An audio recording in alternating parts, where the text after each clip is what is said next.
بسم الله الرحمن الرحيم الحمد لله رب العالمين والصلاة والسلام على الأتمان الأكملان على خير خلق الله نبينا وإمامنا محمد وعلى آله وصحبه أجمعين. أما بعد، السلام عليكم ورحمة الله تعالى وبركاته.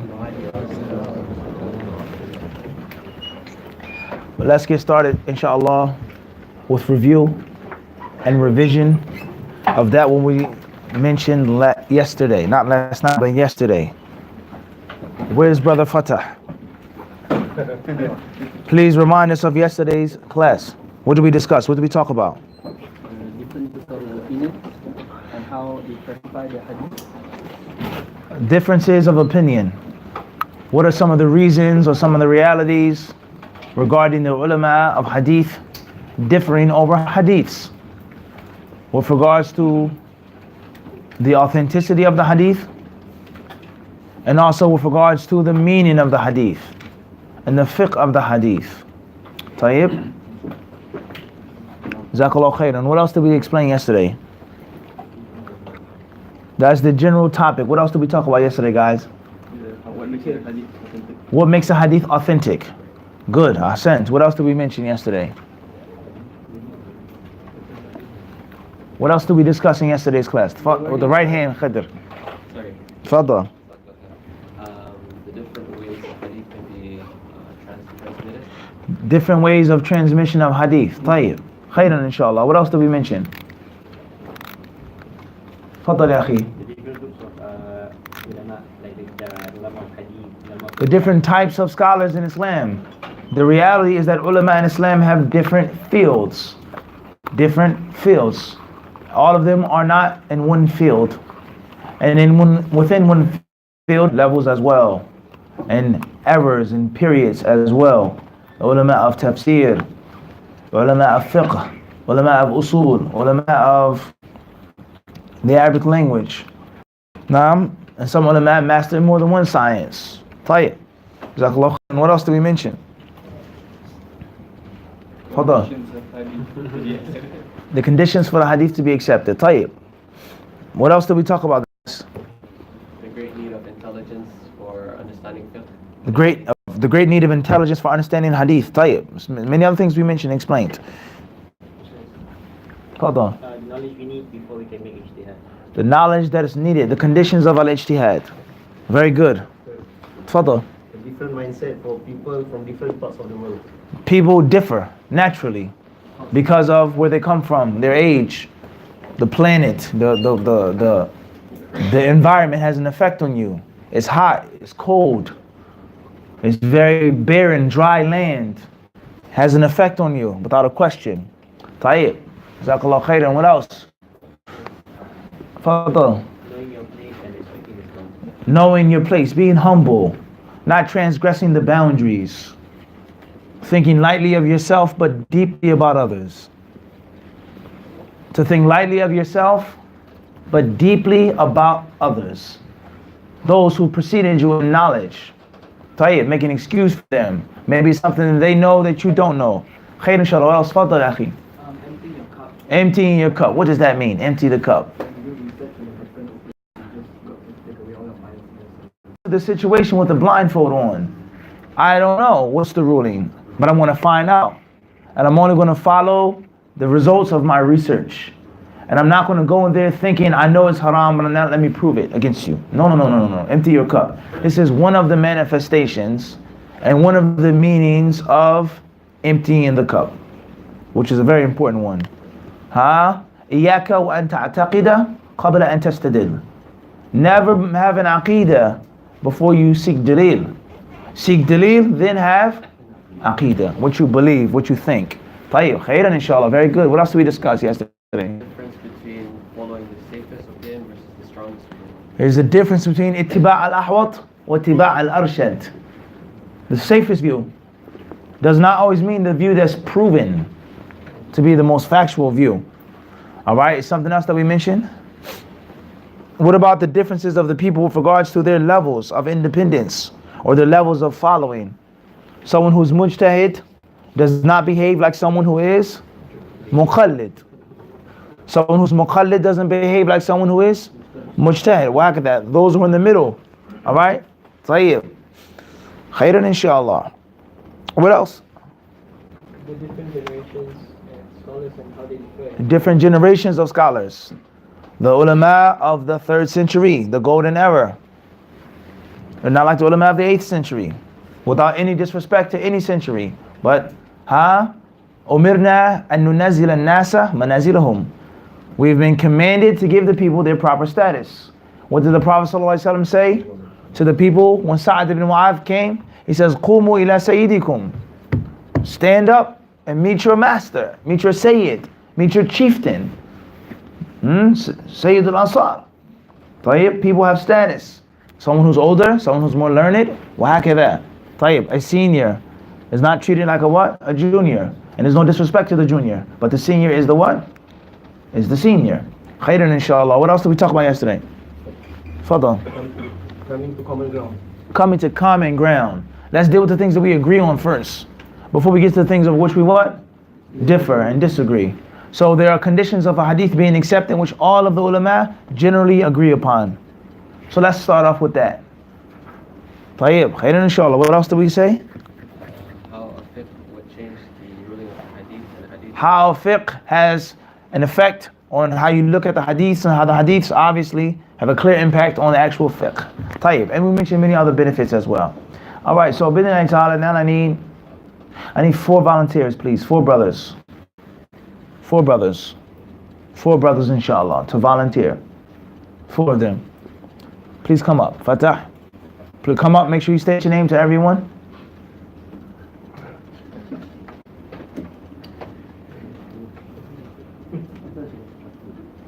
Come up here. Yeah, please.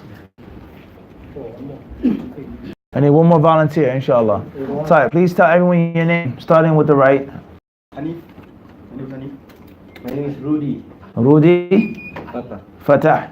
We need 1 more volunteer. Come on, Khadir. And tell them your name again. I have to. All right, so we have 4 brothers here, right? Hanif, I need you to get your pen and your pad, please. Your pen and your pad. All right? All right, and step a little bit away from them, please, Hanif. You step there, good. Jazakallah khairan. All right. Khadir, you're going to listen to me very carefully, inshallah, okay? Tayyib? Very carefully, all right? Let's make a real life example of this to understand something.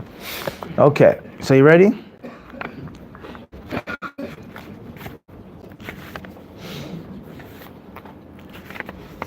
Tayyib. All right, so you listening? Okay. Steep is the way to mastery. Steep is the way to mastery. Now you tell it to brother Fatah. Fatah, you tell it to Ruzi. You tell it to brother Hanif. Hanif, you write it down in your book. Now everyone listen again. Everyone pay close attention. Are you ready? What did I do the first time? I read. I'm going to put my book down. I'm going to tell you directly. Steep is the way to mastery. Now, when you're going to tell Brother Fatah, you're not just going to say the quote more, but you're now going to say, reported to me, Sheikh Munir.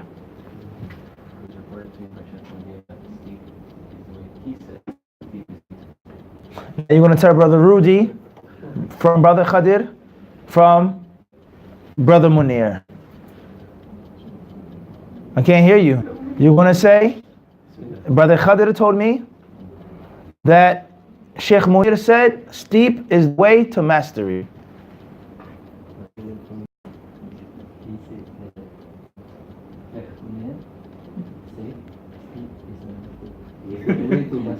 Everyone pay attention? Already.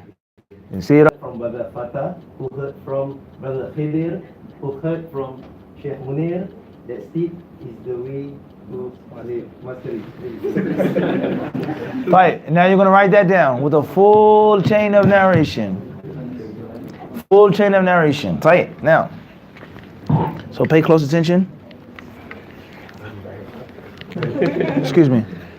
All right, so everyone pay attention, right? It says here, steep is the way to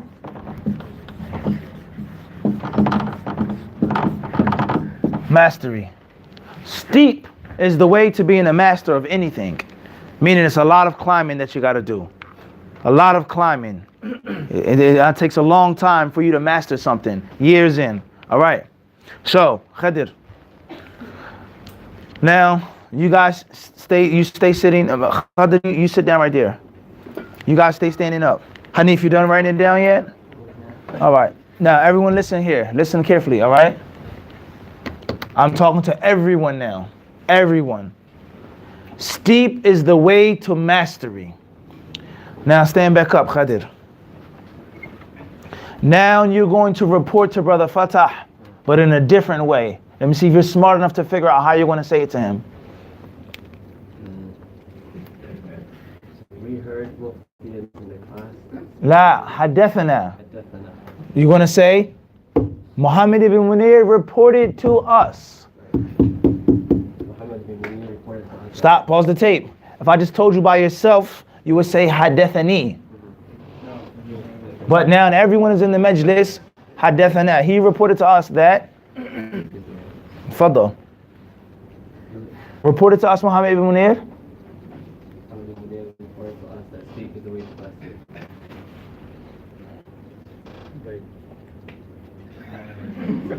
You're going to say, Khidr told me that, blah, blah, blah.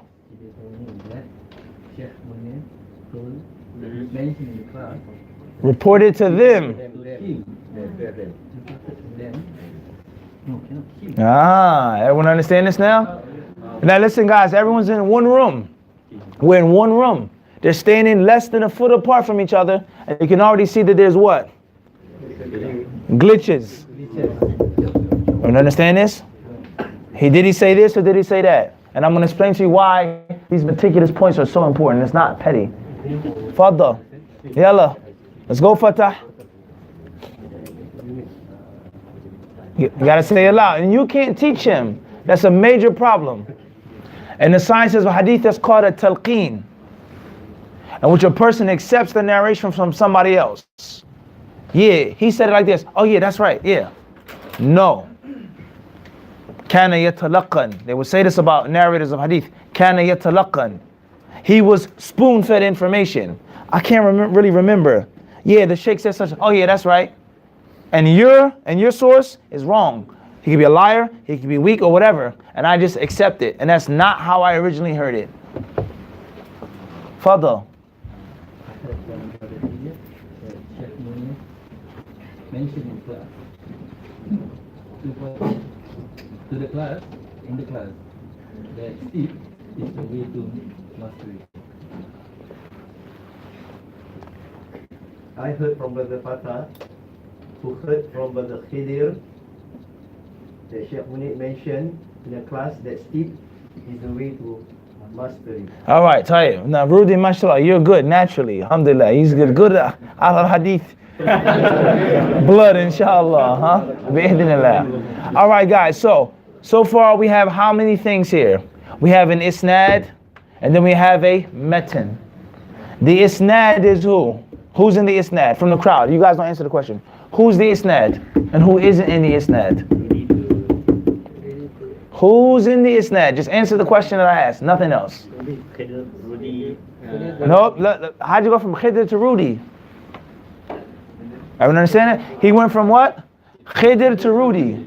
You're already missing a condition of an authentic hadith. It's broken. Rudy never met Khidr. La, now you're going backwards. Khidr,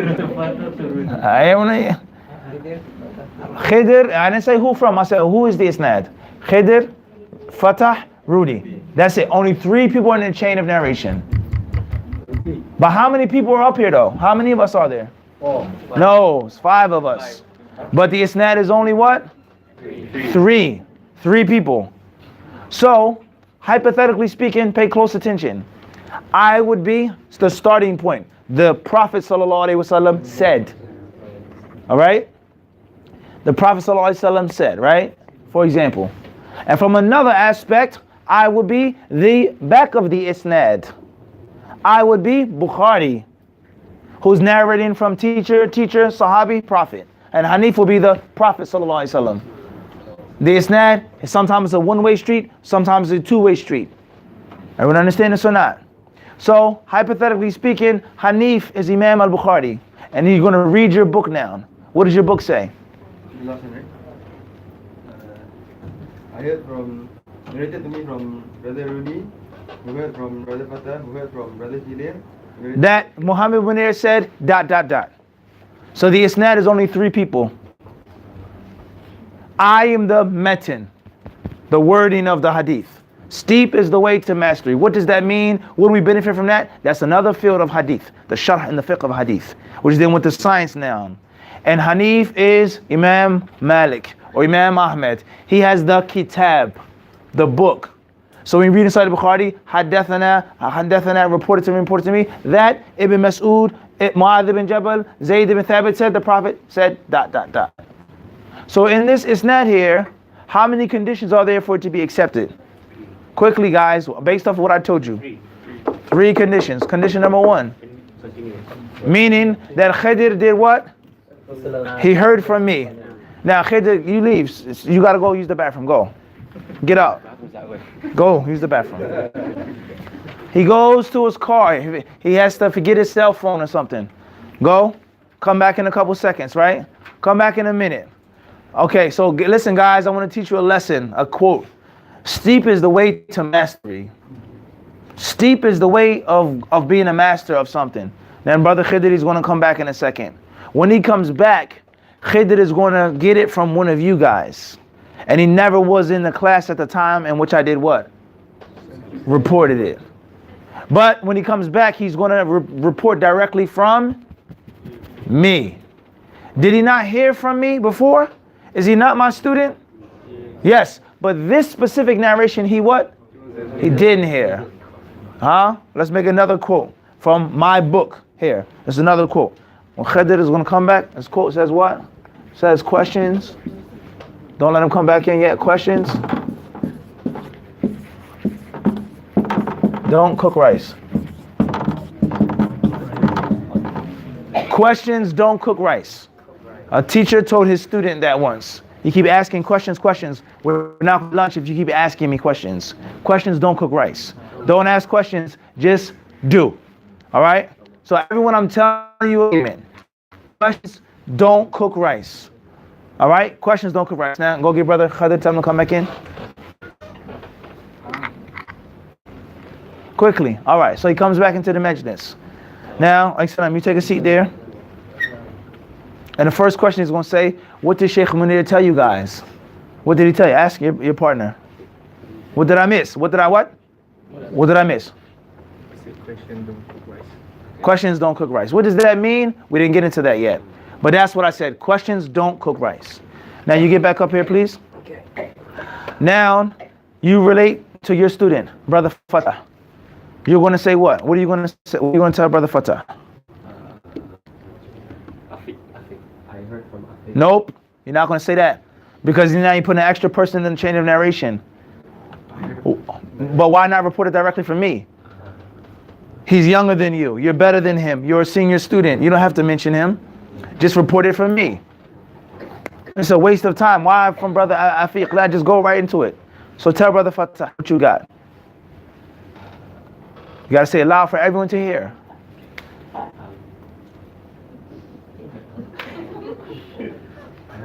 Nope. Now you're a liar. You never heard anything. When I narration, you were doing what? Getting your car keys. So you didn't hear it from me.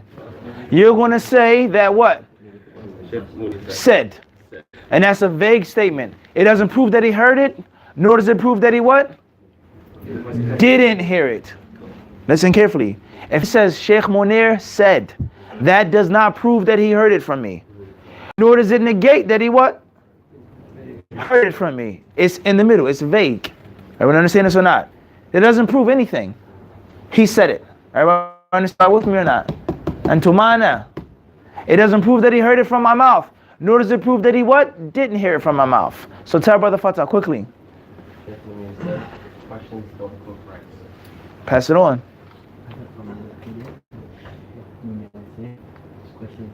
Gotta be said loud so everyone can hear. This is very important. Yalla, keep going.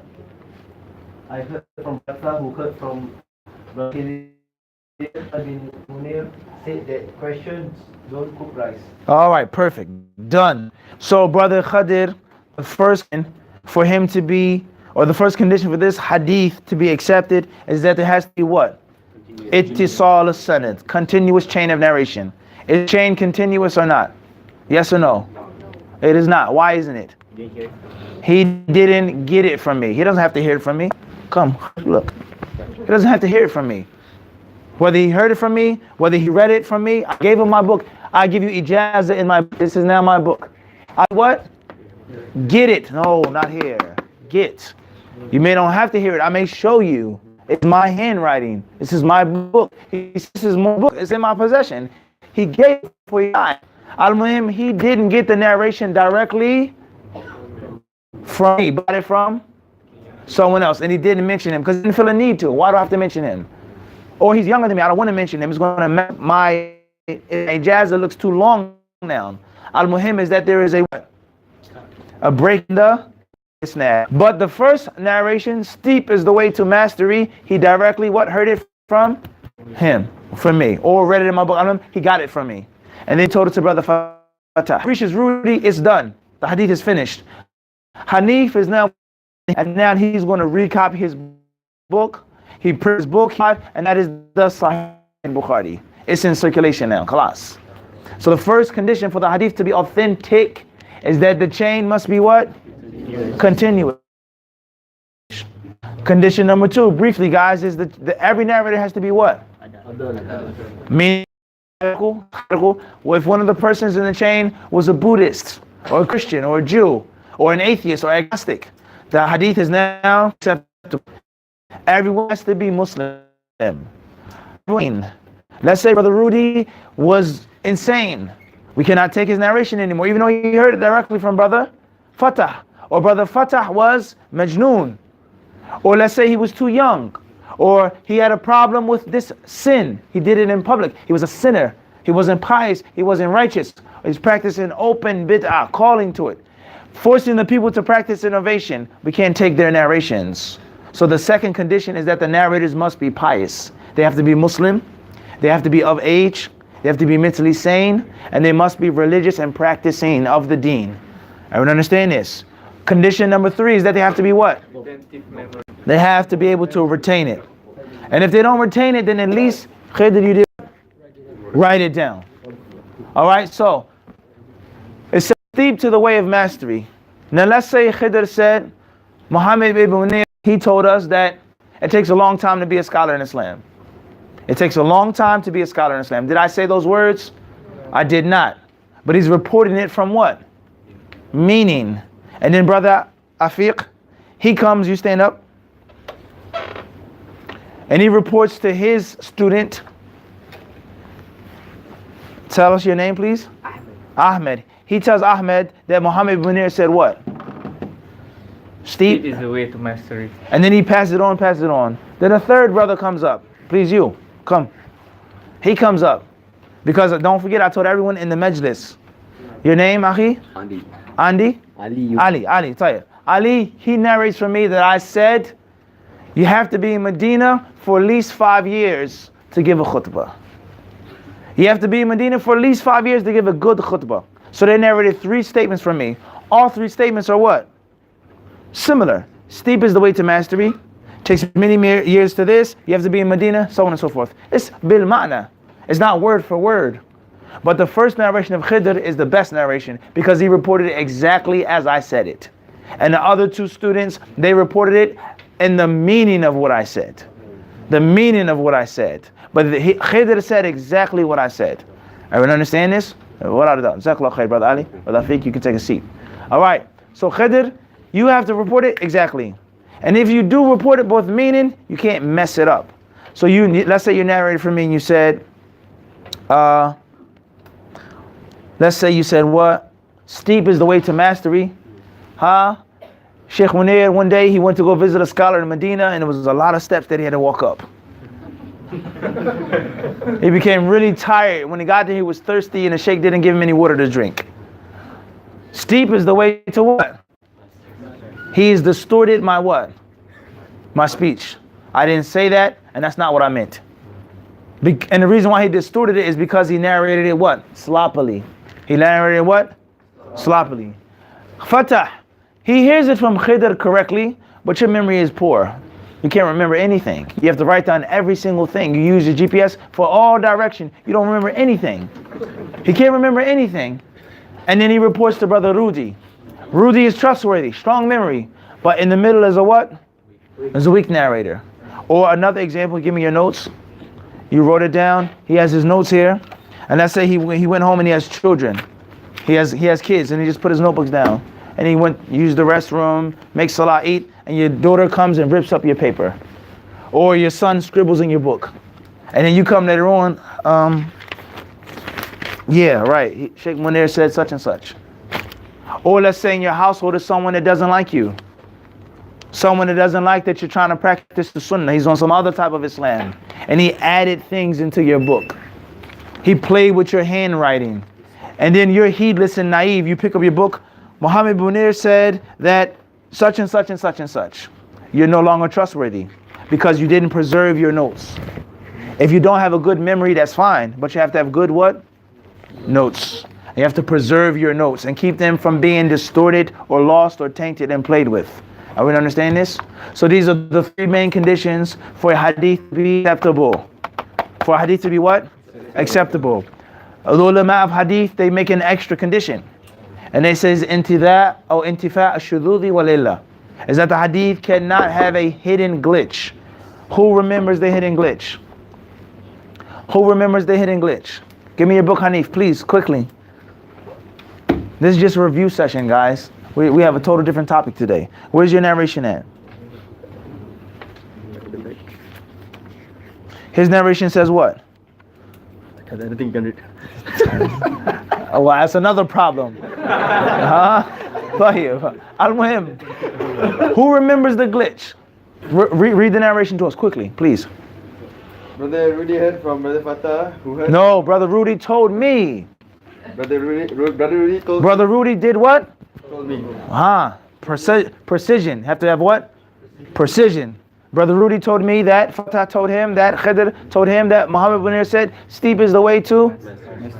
And then, narration number 2 in your book, in your Sahih Bukhari. وحدثني رودي قال أخبرني فتح قال سمعت الخدر يقول قال محمد بن منير. Questions don't cook rice. That's all narrations from your teacher, from his, etc. What's the glitch of that narration? Who remembers it? What's the glitch? Not from you, not from you, not from you. It's not continuous. It's not muttasil. Why not? Because he did not get it directly from you. How do you know this? Unless you've done research was above and beyond. And that is the ulama of hadith al-Nuqad. That's your Abu Hatim and your Ahmed and your Ibn al-Madini of the 3rd century. The ulama that never sufficed themselves with the Wahid al-Sanad. The Sanad, stand back Hanif, you come over here. The chain of narration is clean or not? Rudy, Fatah, Khidr. We all know them, they're Muslim, they're trustworthy, they're all narrators of hadith. The chain is what? Looks good. Sahih, right? But it's not Sahih. And that's because Khidr didn't hear this narration from me. How do we know this? Through corroboration, through investigation, through looking and digging and unearthing. And we realize that when he gave this narration, he was outside. Like I mentioned last night, when I said that I was not in Putrajaya, I was in Kuala Lumpur. You didn't hear that from me, sister. You got that from somebody else. And it can only be done through severe what? Investigation. So now we find that the one that Khidr really heard it from was Brother Afiq. And Afiq is a liar. Kadhab. He's a liar. He makes up narrations. This narration is now what? Of no use. Of no use. But if you rush into it and take the apparently outward chain of narration, you say it's what? Sahih, Hasan, La Bas. And this is exactly what happened between the ulama of the early centuries and those of the later centuries. There's a huge difference. What they knew and their ethic and the concept of hadith, which was affected by usul al-fiqh and ilm al-kalam and madhahib and this aqidah and that aqidah and al-falsafa. And ulama didn't have that. So the early ulama, they investigated and they dug deep to find out where was the missing person or who was weak or etc. And this is an example of an illah, a hidden defect, a hidden glitch. Khadr is trustworthy, there's no doubt about that. But he didn't hear it directly from me. And there's someone who's missing, and that's Brother Afiq, who isn't trustworthy. Everyone understand this? And there are many other manifestations of the report. We explained them. The Prophet married Maymuna in the state of Ihram. The Prophet married Maymuna and he with the metin. Alright? Jazakumullah khairan. Very good. Shukran. Thank you very much. And all those examples are hypothetical. Brother Khadr is trustworthy, inshallah. Fatah is trustworthy, inshallah. And Brother Rudi, mashallah, hafiz. Thiqah. Strong. Tayyib. Alright. So inshallah ta'ala, brothers, let's get into the topic of the etiquette of differing. The etiquette of differing. In brief, because we explained some of this yesterday as well. The first etiquette of differing is, can you please put that in there? The first concept is for us to just understand the position of the ulama with regards to khilaf. And I think from that which sheds light upon this is the famous narration in which Uthman radiallahu anhu was the Khalifa of the Muslims. He was the leader of the Muslims. And we know during the Khilafah, the time of Uthman radiallahu anhu, there were many things that happened. And many things that changed. And from those things that many people began to criticize Uthman. And they began to talk about him and find fault in him. And talk about his leadership. And to speak about how he was guiding and leading the Muslims. So there were people that were beginning to make gossip and spread rumors about him. So, in the time of Uthman radiallahu anhu ardah, we know that the Muslim leader was the leader. He led them in battle. He led them in Hajj. He wasn't just like a president or a prime minister or a king who's just in a castle wall. He was actually the leader. He did things in front of the people. And from that which he had to do was Hajj. So he led the Muslims in Hajj. And obviously, you know, on Hajj, there are Muslims from all over the place. There are practicing Muslims, Muslims who are this, Muslims who are that, Bedouins, nomads, not the people that are from the people of ilm and sunnah, well known. So many people, they came and they made Hajj with the leader. And Uthman radiallahu anhu, when he was at Mina and he was leading the people in the salah, he did something which caused people to become angry and upset. Something which was controversial, something which was problematic. And that was, he made Salat al-Dhuhr and or Salat al-Asr with a full amount of raka'at. Instead of making 2, he made 4. Instead of making qasr, he made itmam. He made the full amount of raka'ah. The Prophet ﷺ, Abu Bakr, Umar, etc., whenever they were leaders on Hajj, they only made what? 2. But Uthman chose to make 4. So some of the people, they took this, what Uthman did, back to a scholar from the Sahaba who was Abdullah bin Mas'ud. Abdullah bin Mas'ud, who had a great deal of knowledge. He wasn't as virtuous and as senior as Uthman, but he was a great scholar. And they told him what happened and he was there, so on and so forth. And they say that Abdullah bin Mas'ud radiallahu anhu, he said that this is something serious, this is something bad. It's not good. Why would he do this? And his companions, they asked Ibn Mas'ud why he made 4 rak'ats behind Uthman. Why didn't you just make 2? Or why didn't you say anything, the case may be? And Ibn Mas'ud, he made that famous coin statement, إِنَّ الْخِلَافَ شَرٌ كُلَّهُ. He says all differing is evil. Differing is bad. Differing and bickering is not good. That's why I did what I did. Was it right what he did? No. Was it correct practice of the sunnah? It was not. but I do not want to differ with the leader in front of these people. And that's because differing is evil. Differing is evil. So therefore, this one statement, and they mentioned the ayats in the Quran and the hadith of the Prophet ﷺ that prohibit us from differing and command us to unite and to congregate and to cooperate upon bir and taqwa. But I'm trying to mention to you a story to show you the attitude of a true scholar of Islam.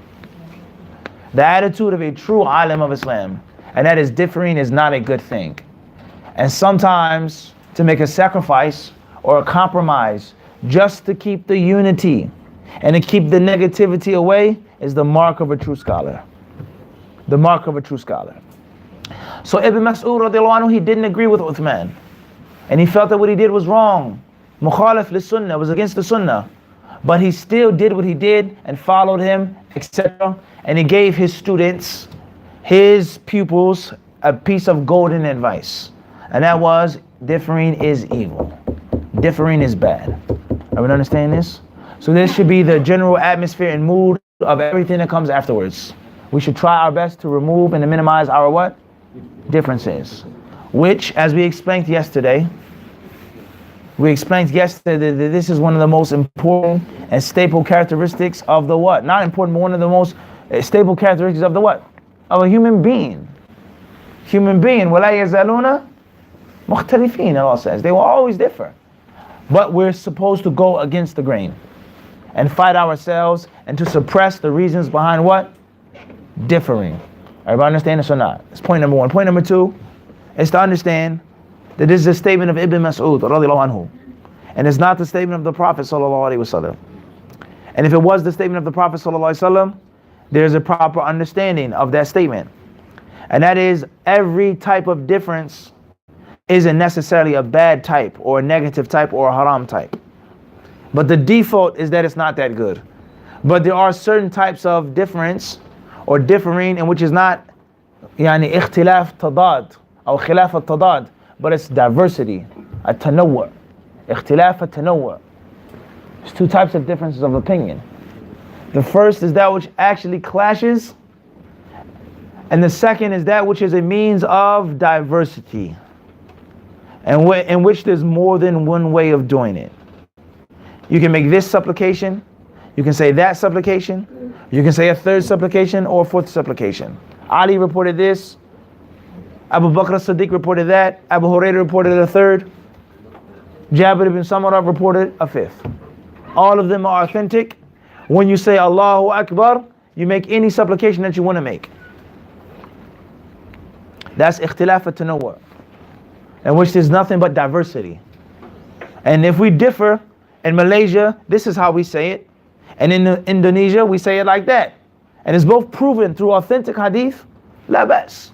That doesn't mean that we can't cooperate with each other and love each other and study and benefit and teach each other. It doesn't mean that. Everyone understand this? But the second type of difference or differing of opinion is that which there isn't too much room to differ in. And our opinions are very, very contrast. Extremely contrast. In which you say that the hands must go beneath the navel. They must go beneath the navel. Not it's best, they have to go beneath the navel. And another person comes and he says that the hands, when you make salat, must go on the torso. Not it's a good thing to do. No, it has to be there.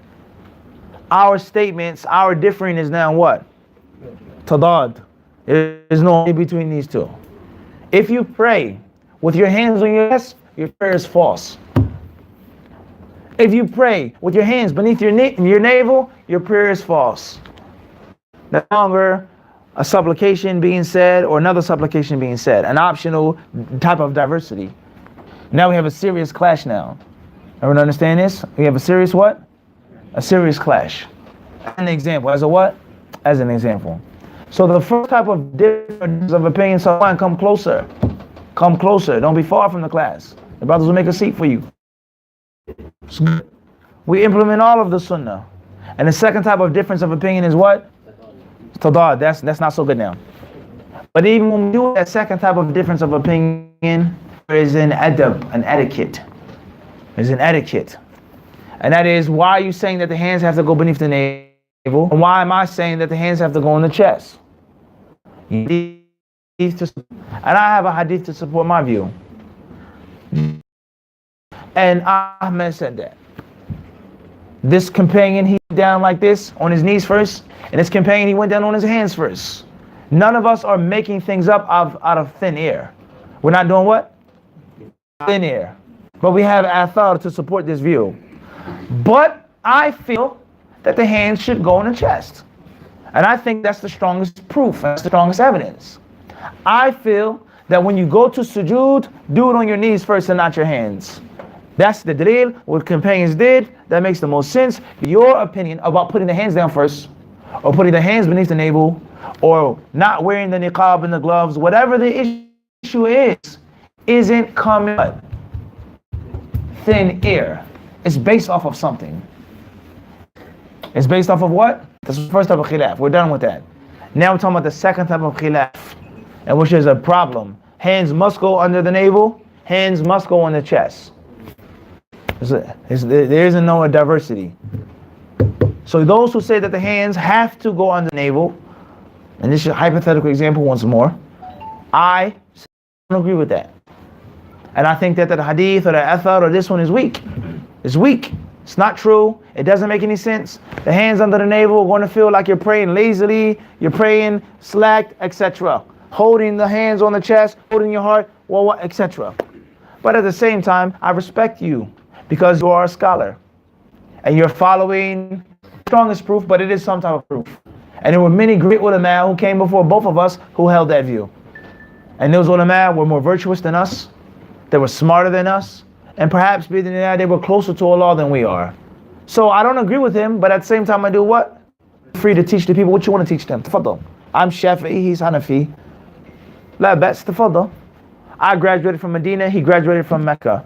Teach the people beneficial information. After his talk, if he said something that I feel is clearly wrong, I say it in a respectful manner. A respectful manner. Sheikh Hanif, he came a long way to visit you. May Allah reward him. So on and so forth. I would like to say we can agree to disagree on this issue. So on and so forth. Jazakallah khairan. Everyone understand this? He invites me to his country, to his masjid. And he knows I have a different fiqh background. Or a different hadith background. Or whatever the case may be. And he says, give the lecture as you want to give the lecture. Speak as you want to speak. These are my students. They'll now ask you questions. I'll sit back and drink tea while they ask you the questions. Respect for me, and I have respect what? For him. Even though there are issues in which we actually what? Differ over. And that is because it isn't a difference of opinion which is just made up. It's something which has some basis to it. But at the same time, the correct way of making prayer in this hypothetical issue is only one way. And there aren't two ways. One of the two of us who's correct. I'm right, he's wrong. He's right and I'm wrong in this issue. As a hypothetical example. Are we understanding this? So that's another very important point. When it comes to differences of opinion among the ulama, how we should behave is that the truth is going to be one in these types of issues. And what? However, the truth according to who? My view or his view? His way of doing things or my way of doing things? So we differ on what's the truth. And it isn't for any of us to monopolize the truth. I say this is the qawl rajih indi ana. To me, this is what I believe is the correct view. But that doesn't mean that I curse Hanif and I slander him and he's an innovator. And he's dal, mudil, and he's don't benefit from him, don't take from him, don't sit with him. That's wrong. And that's what Ibn Mas'ud did not do with Uthman radiallahu anhu. Even though the truth was with who? Ibn Mas'ud, without question. There was only one truth. The Prophet never made 4 rak'ah when he made Hajj. When he was at Mina, he didn't do that. When he led the people there, it was only what? 2 rak'ah. But Uthman radiallahu anhu, from the excuses that the ulama made for him, some of them they say that Uthman was afraid that the Bedouin people and the ignorant people will come and add more fuel to the fire. Because as I said to you, they were already doing what? Criticizing him and spreading rumors about him. So the last thing that they need, or the last thing that he needs, is for them to come and say, look, Salah is only 2 rak'ah. We told you he was a bad leader. Now he's making up things in the deen because these people are Badu, they're nomads. They don't have fiqh and ilm. They've been taught that the prayer, Salat al-Dhuhr is what? 4 rak'ah. Now he's making only 2. He didn't need that. And some say that he did that intentionally to show the people and to teach the people and not any controversy against him. That's an excuse. Did Ibn Mas'ud agree or not? Who's right and wrong? That's not the point. Is that there was a basis to what he did. And others, they say that Uthman radiallahu anhu had a wife in Mecca. He made hijrah with the Prophet ﷺ. He left Mecca to Medina, but he got married in Mecca. Even though he didn't live there permanently, but he married there. And if a man has a wife in a country, then he's no longer musafir. طيب, clear, Abu Saeed? Khairan, inshallah. طيب, moving forward. Moving forward. Ashiq, huh? Stay with me. Focus. Be mindful of who you're sitting next to. Huh? طيب. Moving forward. Another very important etiquette of difference of opinion is that it is your job to figure out what's correct and what makes the most sense to you. And it is not your place to just take anything conveniently and say, well, there's difference of opinion, so let me just pick this view. The scholars differ, so it doesn't matter what we do, either of the two. La, you can't say that. You don't do that. That's not how you behave. There are 3 views on the issue, so let's just, take any of them. No.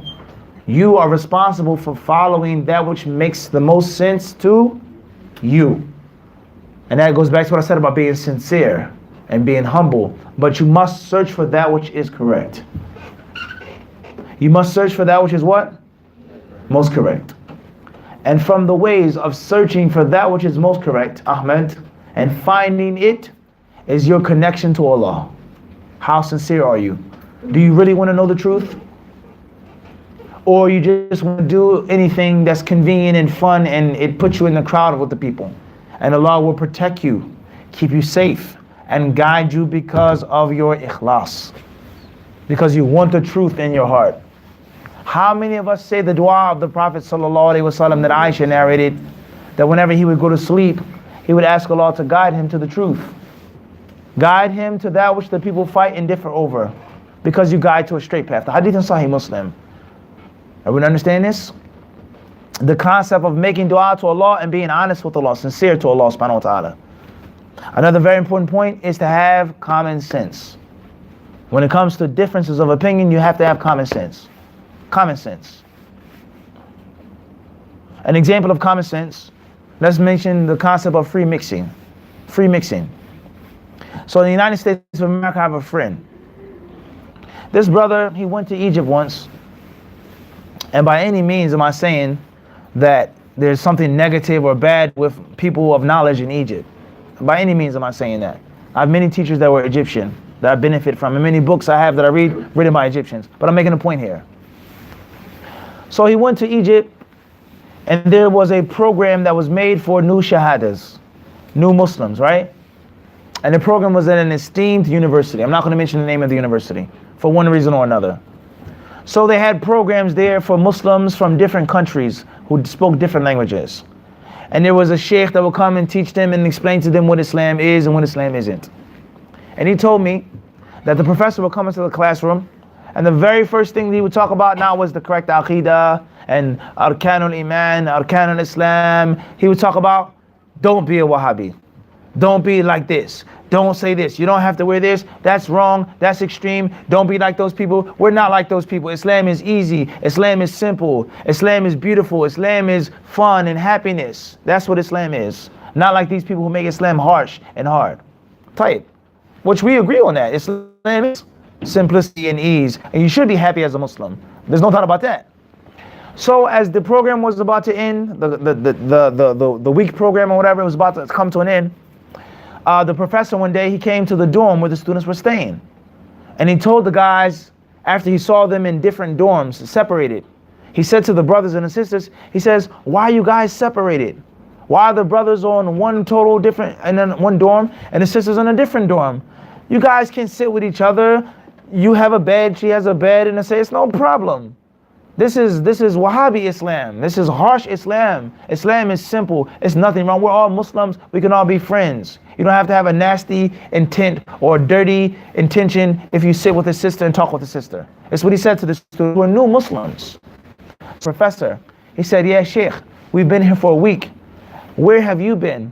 Where is your wife and your daughter?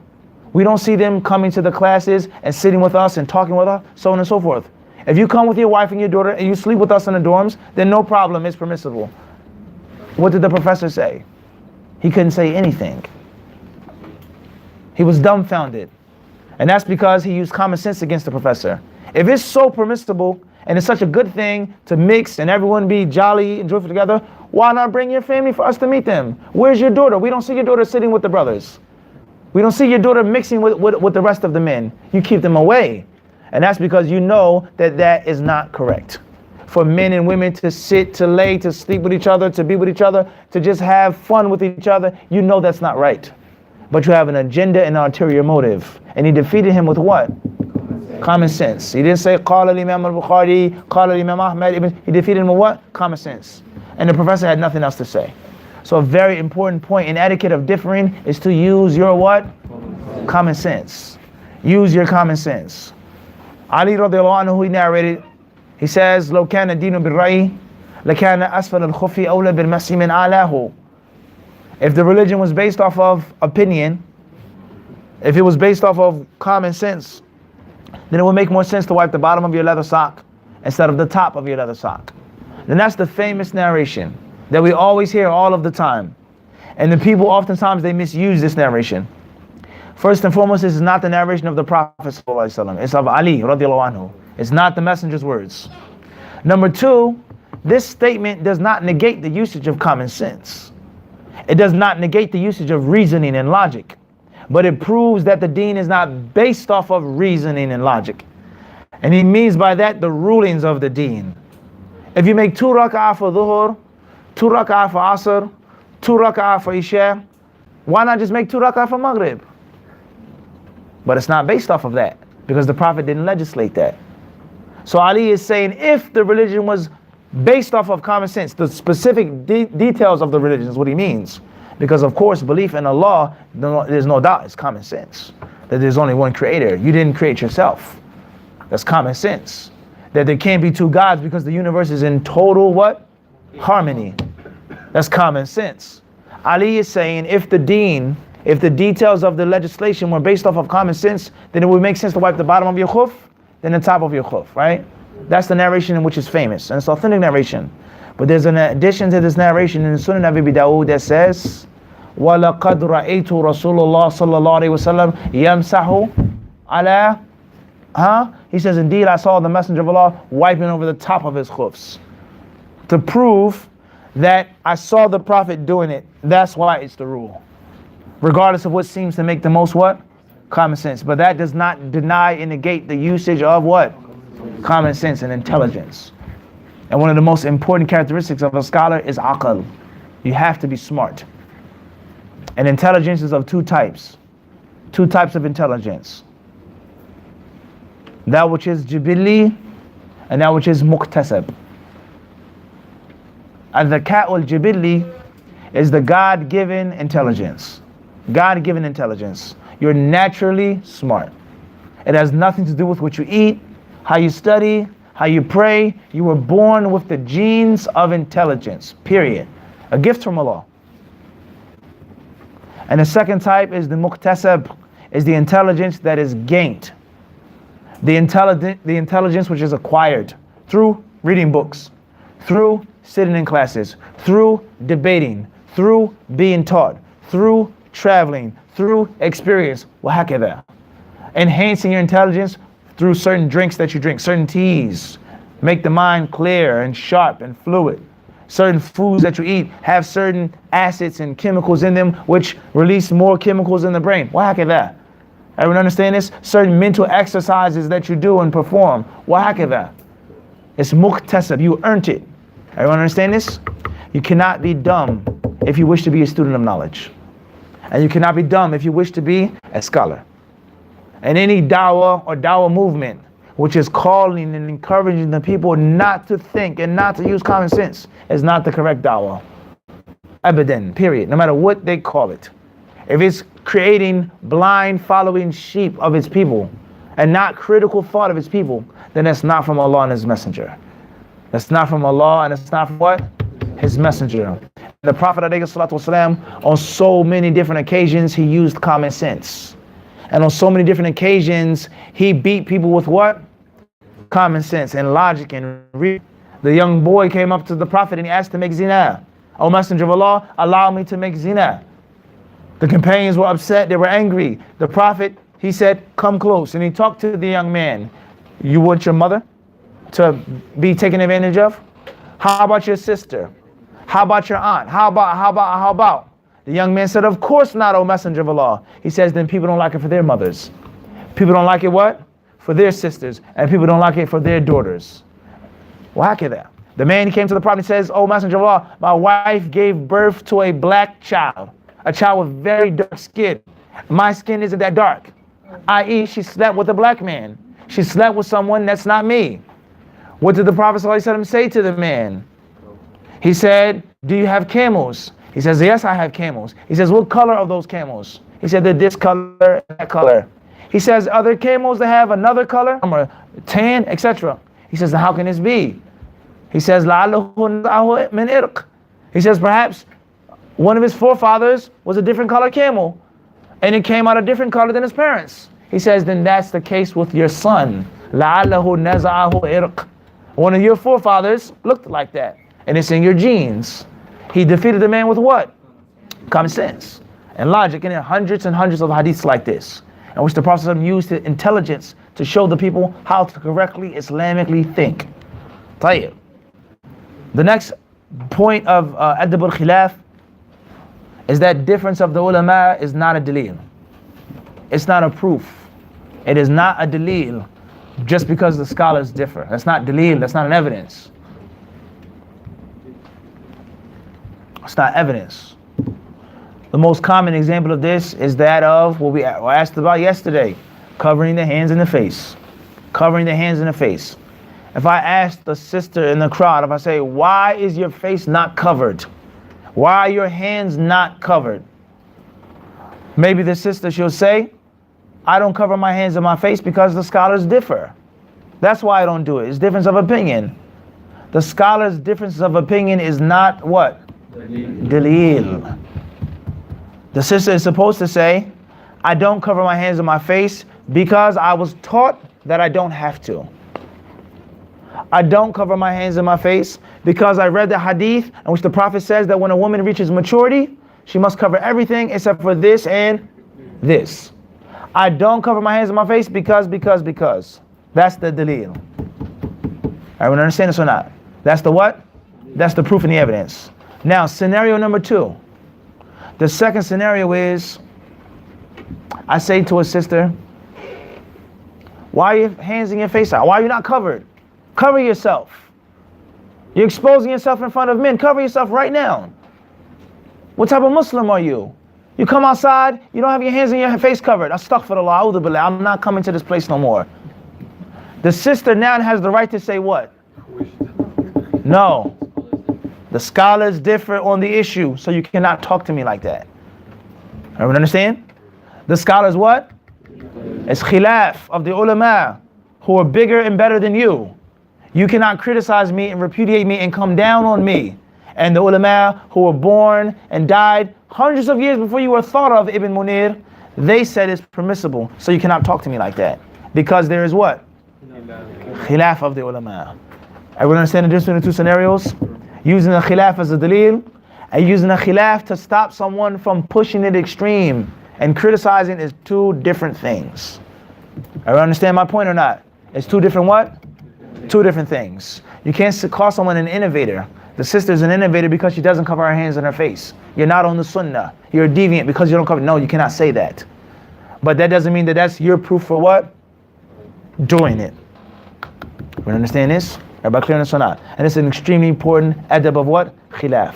Another important etiquette as well is not to treat issues of khilaf like issues of al-ijma'. There's certain people who deal, and this is a branch of what I just previously mentioned. They use certain things and they deal with certain issues as if the ulama agreed on them. And the ulama clearly differ on those issues. And there are many manifestations of this. And from the manifestations of this is to make a narrow circle of the scholars that you can take from. To make a very narrow circle. Only take from these scholars. And that is because we know that these scholars all unanimously agree on one ruling. And in order for us to control you and to keep you in the service of us, we have to make you feel and believe that there's no other room for any other views or opinions. And anyone who goes against us and who thinks differently, we will behave towards him very violently, very harshly, very mean, very aggressive, and take a very harsh stance against him, as if the problems between us and him is an issue of what? Ijma'. But there's actually what? Clear khilaf with ulama. It's clear difference of opinion. And that goes back to the example that I just previously what? Gave you. Is that there's clear differences of opinion. So how we behave with each other over khilaf is not how we behave with each other over what? Ijma'. وهكذا وهكذا. طيب. Brothers and sisters, there are many other points. And there are many other manifestations with regards to adab al-khilaf or adab al-khilaf. I've given you a few. And bi-idhnillahi ta'ala, these few will lead you in the direction of many others. I'm sure each and every one of you can think of an example of something that happened in your life. Or we went overseas, or a family member, your mother, this one, your neighbor, in which there was a difference of opinion and someone violated one of these rules. And which someone what? Violated one of these basic principles, such as ignorance doesn't dominate knowledge. Everyone understand this? Someone who's ignorant does not win and beat someone who's what? Has the knowledge and to live with him, praying in your shoes. If someone doesn't know that the Prophet prayed in his shoes, he doesn't know. He is not to be obeyed and you don't listen to him and you know that the Prophet prayed in his shoes. And he told the people to pray in their shoes. And he encouraged the people to pray in their shoes. If you have the knowledge, you don't submit to someone who what? Lack knowledge. Everyone understand this? وَهَكَذَا. Allah Azza wa Jalla knows best. I ask Allah to remove the differences from the Muslims and to unite us upon the truth. I ask Allah Azza wa Jalla to make our hearts soft and kind and merciful to each other, and not to make our hearts hard and harsh against each other. I ask Allah Azza wa Jalla to teach us that which will benefit us and to allow us to benefit from that which He teaches us. Wa subhanaka Allahumma wa bihamdika ashhadu an la ilaha illa anta astaghfiruka wa atubu ilayk. Jazakumullahu khairan.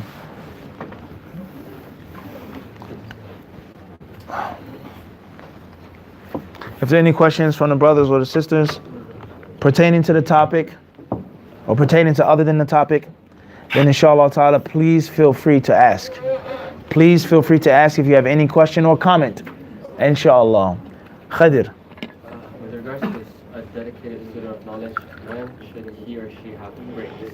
Have what? Breaks, like A break, okay? During the day or like in your life? general. Maybe you can mention both. Question says, when should a dedicated student of knowledge have a break in someone's day or someone's week or year, etc.? And breaks are extremely important. Extremely important. And one of the things that you do on a break is recreation. And when you have recreation, there are two words that you're using. To recreate. To recreate is to recreate. And that means the energy that you spent studying or working or training or practicing, it begins to wane. It begins to fade. You lose focus. Your energy is a little low. So you need to take a break, rest, relax, take your mind off of it, have a little fun to recreate that energy. To recreate that energy. The system has to cool down. And then when it's cool enough, it does what? You crank it back up. But if you continually run and run and run, the motor is going to what? Break down. So a break, recreation is extremely important as a student of knowledge. Extremely important. And the smarter you are as a student of knowledge, and the better advice that you have, and the better teachers that you have, the more you understand this point. Is that you can't study 24/7. And if you study for 24/7 for 1 day, 2 days, 3 days a week, your system eventually will break down. And oftentimes you'll quit and you'll run away from knowledge, as we have seen many brothers doing. As we have seen what? Many brothers doing. When I was in Yemen, I was in the capital city, and a brother from my city, from Philadelphia, he came over, and a brother, we were stuck in the capital city. We couldn't go to other parts of Yemen at that time for one reason or another. The politics, whatever was going on in the country, we were prohibited from leaving the capital and going to centers that were better. In the capital, there was knowledge, alhamdulillah. And there were scholars and students of Sheikh Muqbil there. But there were other places which are far better. But you couldn't go at that time. So one brother, he came from Philadelphia, and he was gung-ho. And he came and he met us, and he started saying, what are you guys doing here? Why aren't you at such and such? Why aren't you going there? You're wasting your time here. Astaghfirullah. As soon as I get ready, I'm going to go, and I'm going to go to the center. So he left. And it was less than a week. He came back to the capital. And he looked like he was about to die. Literally. He was sweating, fever. His body was frail and pale. He was about to die. I said, what happened to you? He said, oh yeah, I went to such and such place, and it was subhanAllah, it was a bit rough. I didn't know it was that rough. That was the last time I saw that brother up until now. I've never saw him again. And I stayed in Yemen I stayed there for a year. I didn't see him since. I didn't see him come back to Yemen, Medina, or anywhere else. The point or the moral of the story is he was going so hard, and it lasted for a little bit of time, but his energy and his gung-ho-ness and his enthusiasm, his zeal, it faded and it disappeared forever. And it never ever came back because he didn't have the necessary balance, and he didn't understand the purpose of taking your time and gradually jumping into something, especially if you ain't built like that, as we say. If you ain't built like that, that's not you. You're not that type of person. Stop acting and stop pretending. And that's why the Prophet ﷺ, he says, إِنَّ لِكُلِّ عَمَلٍ شِرَّةٍ وَإِنَّ لِكُلِّ شِرَّةٍ فَتْرَةٍ فَمَنْ كَانَتْ فَتْرَتُهُ إِلَى سُنَّتِي فَقَدْ اهْتَدَى وَمَنْ كَانَتْ فَتْرَتُهُ إِلَى غَيْرِ ذَلِكَ فَقَدْ هَلَكَ أو كما قال عليه الصلاة والسلام.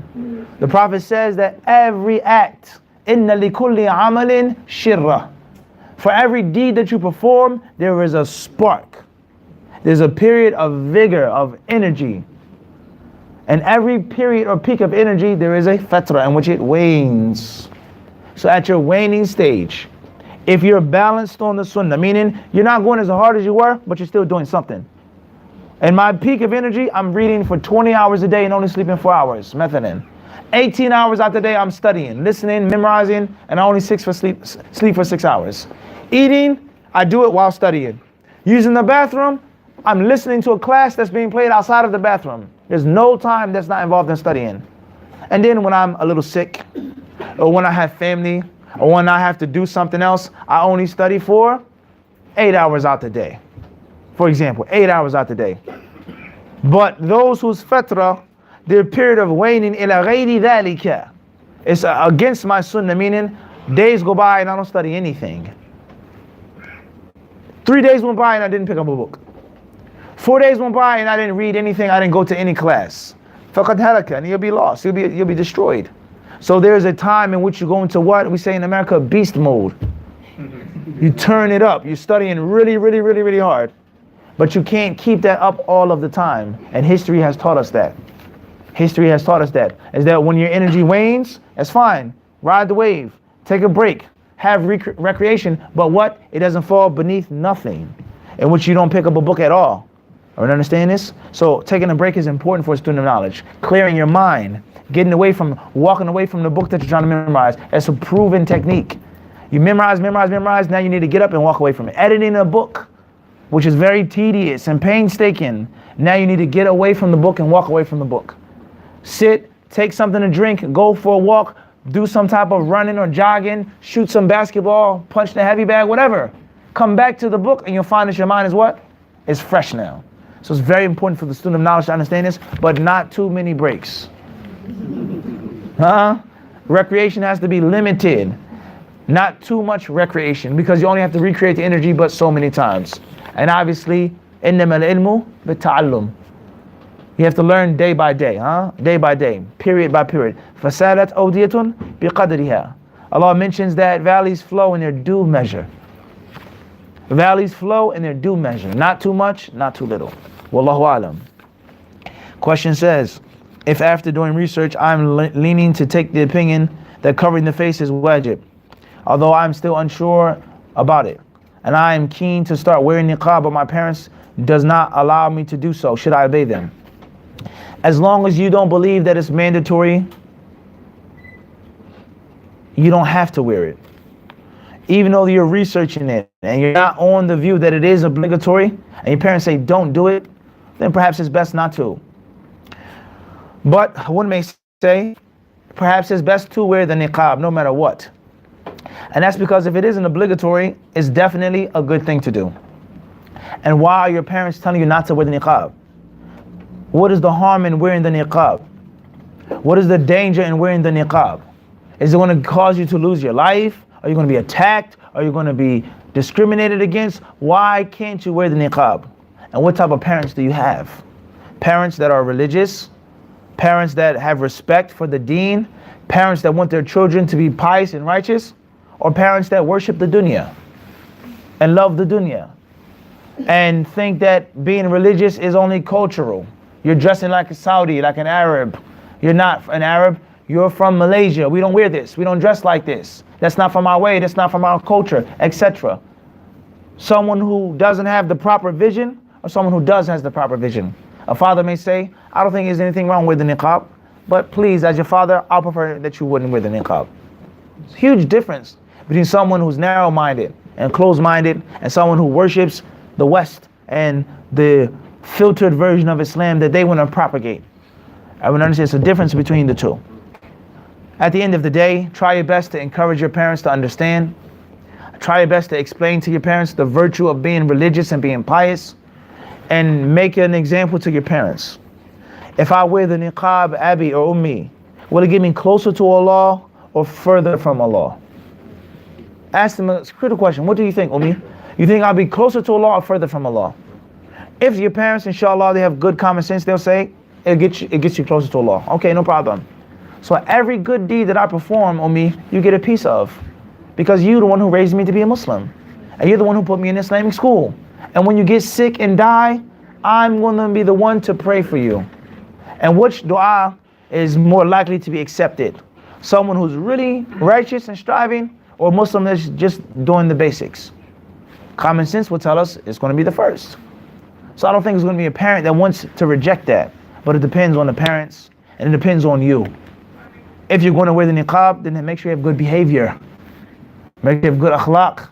Make sure that you're a good daughter. Make sure that you're clean and you're neat and you're respectful. Make sure that you leave as few excuses as possible, because people are looking for an excuse. At the end of the day, you tried your best. You were wise. You were diplomatic. You went about it in the right way. And it says, I don't want you to wear the niqab, and you feel that it's obligatory, or you feel that it's recommended, then you must choose. You must choose the deen over your parents. And it doesn't mean that you disrespect your parents. It doesn't mean that you talk nasty to them. It doesn't mean that they're sinners and they're going to the hellfire. You respect them, but in this situation, you have to say, lakum dinukum waliya din. This is what I believe is correct, and this is what I have to do. And father and mother, you are the one who taught me to be independent. You taught me to use my mind. You taught me to be strong and brave. Remember that, Abby? When I was a little girl, and you put me on your back, your shoulders, and I was scared to look over the bridge. You said, no, look, don't be afraid, I'm holding you. You taught me that. And now I'm a manifestation of your teachings. You have to defeat them with what? With wisdom, with aql. You have to outsmart them. Ibrahim said that the big idol broke the smaller idols. You yourself knows that the idols don't do that. And you yourself know that you didn't raise a coward. And you didn't raise an idiot, alhamdulillah. You raised someone to think. And now I'm thinking and I'm trying my best. That's what I would advise with. And make dua for your parents, of course. Make dua for them. Pray for them. Ask Allah to open up their hearts, to expand their minds, and to reward them on your behalf. The question says, it has been said that differences in opinion is a blessing from Allah. Is there any truth to this statement? Yes, there's some truth to it. There's some truth to it.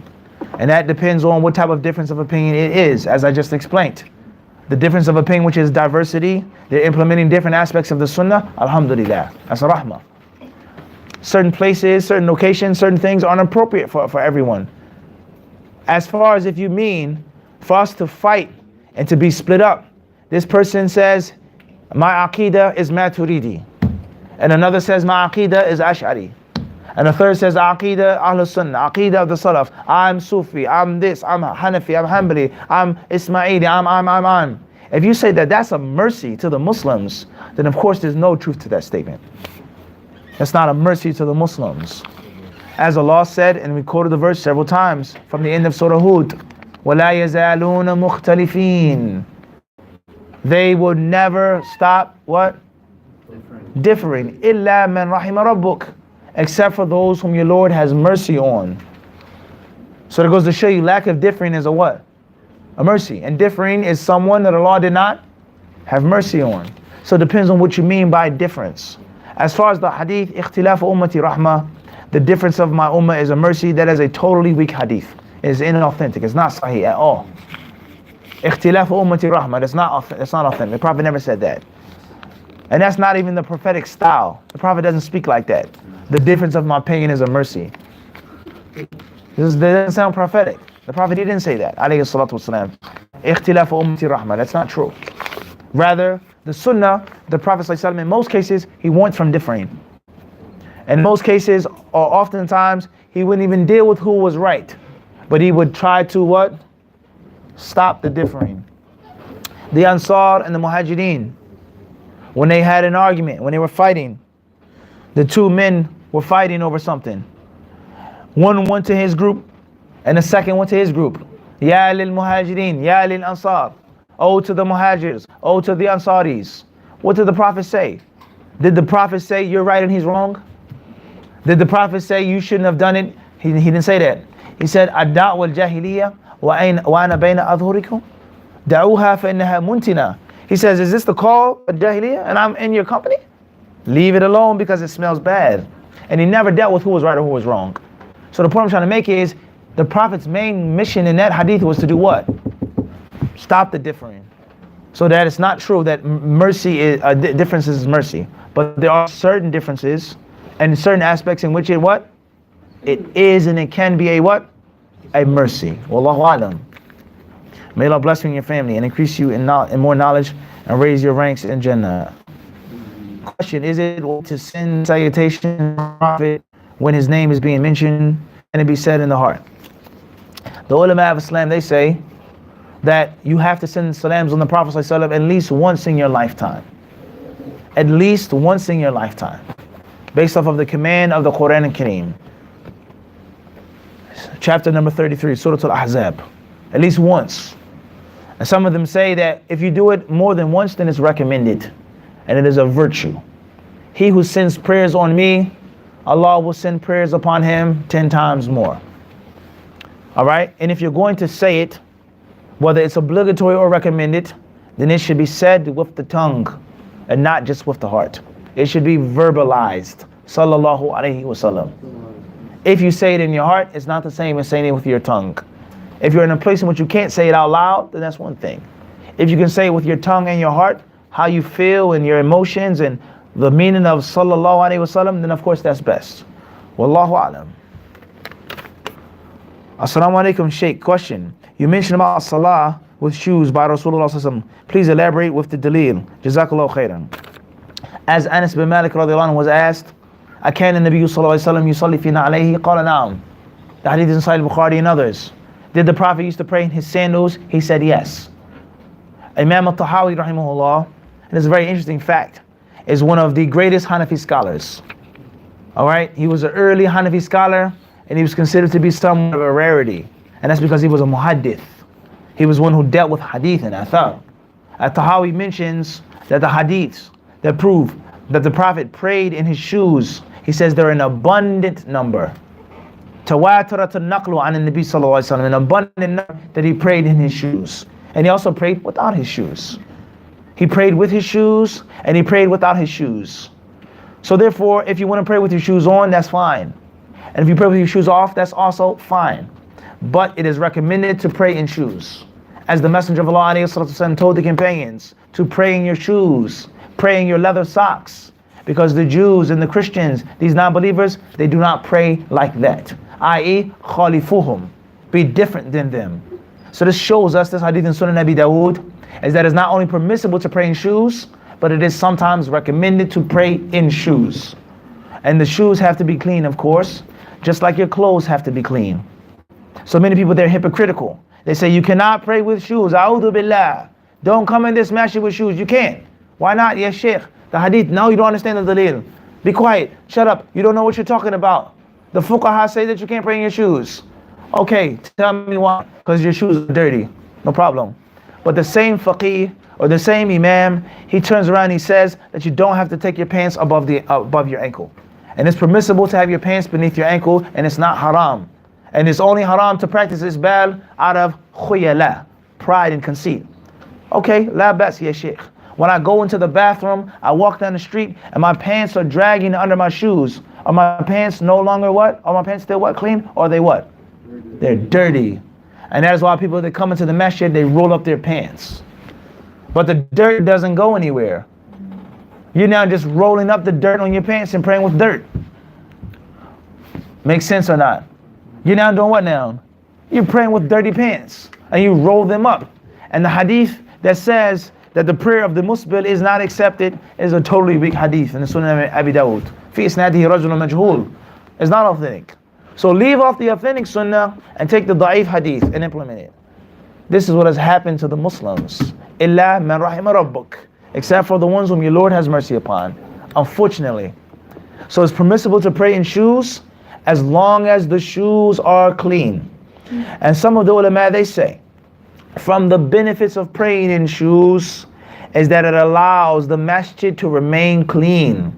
When people come into the masjid and they don't pray in their shoes, they don't check their shoes. And oftentimes, you put your shoes on the shoe rack inside of the masjid. So the rows are between dirty and filthy shoes. But if you're going to pray in your shoes, the sunnah tells you to do what? فَلْيَنْظُرْ فِيهِمَا. Look at them. So it gives you a heightened state of awareness and cleanliness and hygiene. And that's a benefit. Let alone people stealing your shoes and you're worrying about someone's taking your shoes or you're losing your shoes. And there are many other harms and benefits of not praying in shoes. So the sunnah of the Prophet of Islam is to pray in shoes. The culture of the people of this country, of that country, is not the sunnah of the Nabi sallallahu alaihi wasallam. And when Musa alayhi salam was told to do, فَخْلَعْنَا عَلَيْكَ, Allah says, take off your shoes because you're in the sacred valley of Tuwa. That's the legislation of Musa alayhi salatu wasalam. Musa was told to remove his sandals in that sacred valley. The Prophet was not told to do what? Remove his shoes in the sacred valley. And it states in a hadith, if Musa alayhi salam was alive, لَمَا وَسِعَهُ إِلَّا اتِّبَاعِهِ. He would have to follow me. So there's a lot of confusion and a lot of mixing and jumbling when it comes to what? Shoes. Just like there is with regards to niqab and gloves and what do you believe in? Is Allah above the throne? There's a lot of confusion and a lot of ignorance. And that is why it is our job and our duty to learn that which is correct. To pray with patience, step by step, progressively. It's our job. And that's why I say to young brothers all of the time, Khidr, I say to you, Ashiq, to study. We say this to the brothers in New York City, right? Learn, study, benefit yourself. Stop talking, remain silent. Don't involve yourself with this and that. You learn and teach the people and guide the people. If Allah takes one person to guidance through your hands, is better than all material possessions. Red camels are other than red camels.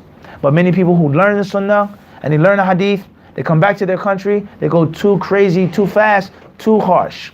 Anyone who doesn't pray in their shoes is a mubtadi'. You have to pray in your shoes. You're a bid'ah. This, that. And it causes confusion.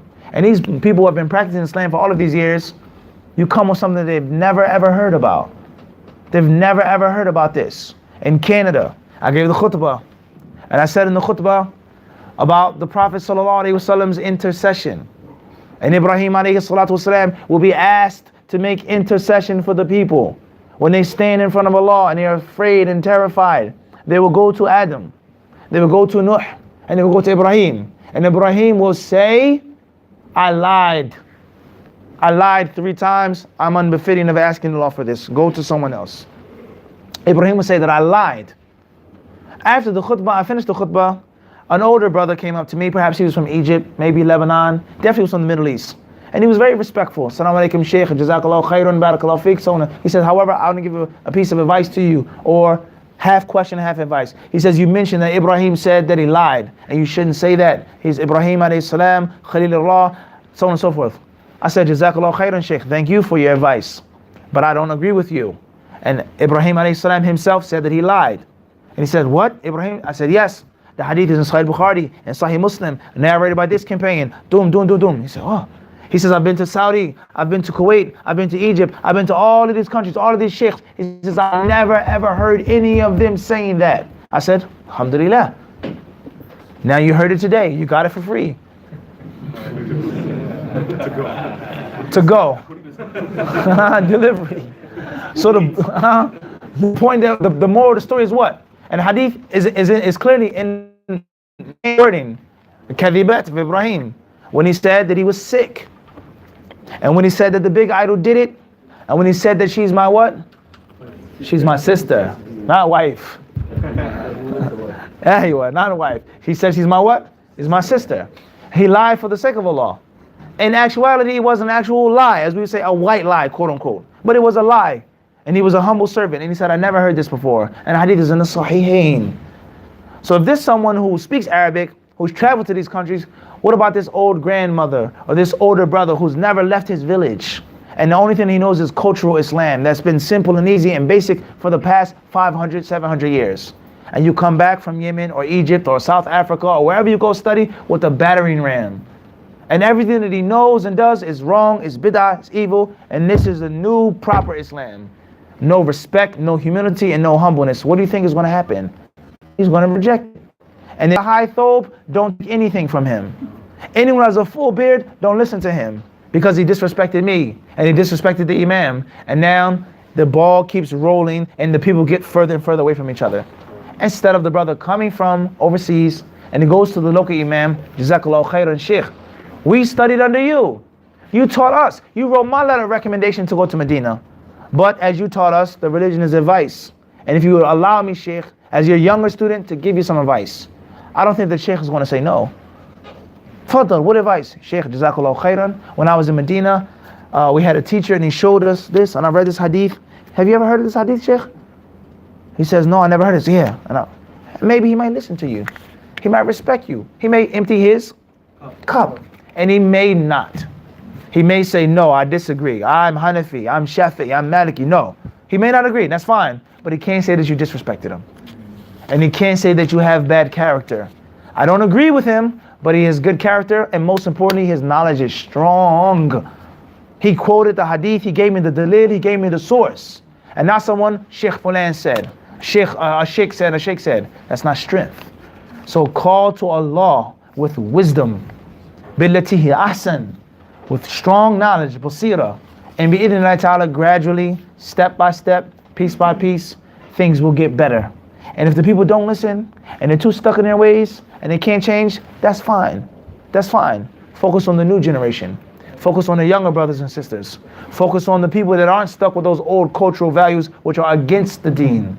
Because all culture isn't against the deen. Many things that you do culturally is from the religion. But certain things are clearly what? Against the religion, without any doubt, no question about that. So it depends on how you do it. It depends on what you say. So don't go fighting over praying in shoes. It's permissible to pray in shoes, no doubt about that. It's the sunnah to pray in shoes if they're clean, there's no question about that. But it doesn't mean that you have to beat the people up for it. And it doesn't mean that you have to do it. And you have to use hikmah, wisdom. You have to use wisdom, and you have to know how to be humble and gradually call to it. But at the end of the day, brothers and sisters, don't think that everyone is just going to accept it. Don't think that. Some people are not going to listen to you no matter how wise you are. And no matter how humble you are. That's fine. La bes. Create your own. Make your own. And if they call on you to do a khutbah, or they ask you a question, or to come to visit their center, then you do that. And they know that you differ on things. They know that your orientation, that's fine. But they are forced to respect you because you have good knowledge and you have good character. Good ilm and what? Good character. And if they don't like you, at least they won't what? Hate you. And if they try to hate you or destroy you, that's fine. Because the deen is Allah's deen. Wallahu ghalibun ala amrihi. Allah is in control, even though most men don't know. Most men don't realize that Allah is in control of everything. Wallahu alam. Allah bless you and your family. We mentioned that one. Next question says, is it acceptable for an aspiring talib ilm to study from books only on a temporary basis while he cannot find lessons taught by scholars upon the sunnah? No, that's not acceptable. As long as there's the internet, then there's scholars upon the sunnah.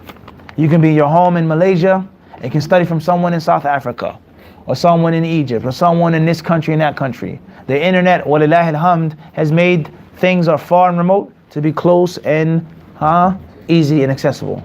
So there's no excuse. You can listen to the Quran, Hadiths, you can learn Arabic, you can study Sirah, you can study Fiqh, you can study Aqidah from the comfort of your own home, from your smartphone, from your tablet. It's no excuse. It's no excuse. All right? So studying, a part of studying is sitting with scholars, no doubt. A part of studying is listening. And a part of studying is reading books on your own and memorizing on your own. And you take your questions to the learned person. And you read the book to the learned person. But don't think that all knowledge is acquired at the feet of a scholar. That's wrong. And that's extreme, what many people say. No, there's a great deal of knowledge found in the what? In the library. Like the books that we mentioned to you what? Yesterday. And that's the importance of reading those books. Reading those books, reading those manuals. So it's no excuse. You can learn as long as you have access. If you don't have internet, get the recordings. Someone goes to make Hajj, you send them with a list. Don't bring me Zamzam water. I don't want dates. Don't bring me a prayer rug. Bring me back this CD. Bring me back this DVD. Wahakadha. Assalamu alaikum. How does a student of knowledge have a proper structure for learning and seeking knowledge, and how to organize the notes and lessons learned? We've explained that many times. On HadithDisciple channel, we have a playlist just for seeking knowledge, in which we've mentioned all of these things. Please go back to that playlist on how to properly seek ilm. And if you wanted one playlist, one as an example, 40 hadith on seeking knowledge, in which I explained the book that I wrote, 40 hadith on seeking knowledge. All right? Also, the other books that we've explained on seeking ilm, it's all there. But you just got to do what? Go and listen and watch the videos. And there are other videos besides mine, in which the people have explained this in detail, how to systematically organize and structure yourself. What's important is start off with the proper intention. Proper intention. And the proper intention in seeking knowledge is not necessarily al-ikhlas. There's two different things. Al-ikhlas is one thing, and proper intention is another thing. Sincerity is that ibadah is ilm, and ilm is ibadah. When you seek knowledge, it's like making salah. It's no different. And the proper intention, raf'ul jahli an nafsihi wa an ghayrihi, is to intend to remove ignorance from yourself and ignorance from others. That's the reason of seeking knowledge. Not to seek knowledge as a hobby, but to purify myself from jahl, lack of knowledge. And also take the lack of knowledge from my neighbors, family, my friends, and those who I work around. Are we understand this? Then after that, get a teacher. Before a book is a teacher. Before a university is a teacher. Find a teacher. If you can't find a teacher, contact someone long distance. Email someone, call someone, go visit someone. It's very possible. If you have to move to another city, then do that. If the teachers are in Kuala Lumpur and you live in Selangor, move, migrate. Go there on the weekend. Go there once a month. Sit with the teacher, knock at his door. Sheikh, I traveled 5 hours to come here. Please give me advice. And ask him his advice or her advice, whoever the teacher may be, all right? Also, start off with memorizing the Quran. And start with learning how to read the Quran properly, which is even before memorizing it. Because many people, they memorize the Quran, but they don't read it properly. Learn the proper qira'ah, the proper tajweed, huh? Insha'Allah. Bi'idhnillahi ta'ala. Learn the adhkar of the Prophet sallallahu alaihi wasallam. What you say when you wake up, when you go to sleep, when you eat, when you drink, when you get dressed. And learn the Arabic language. Learn the Arabic language. After that, when you take notes, me personally, I would advise you to record it and also write down. Do both. Or write down certain points, but record everything. Or even better than that is not to record anything, but pay attention in the class. And just watch. Focus. Just look and focus. And then when you leave, you go home, sit down in a quiet room by yourself in a chair and just close your eyes for a second and repeat the lesson that you heard from your memory. Huh? Everybody try it out. Seriously. Start off with a small 10-minute lesson without taking notes. And don't try to memorize the lesson. Just sit. Sit. Don't try to memorize it. Just sit. Then you go by yourself and just try yourself to start the lesson from beginning to what? End. It's going to be a bit difficult in the beginning, but you keep doing it. Then you get 10 minutes to 15 minutes. I guarantee you'll find an effect upon this, and you have the ability to retain information. And then you write down the main points, summarize the main points. Get with your brothers and sisters in a study circle, compare it, and make a booklet of notes. And then scan the notes. Scan them.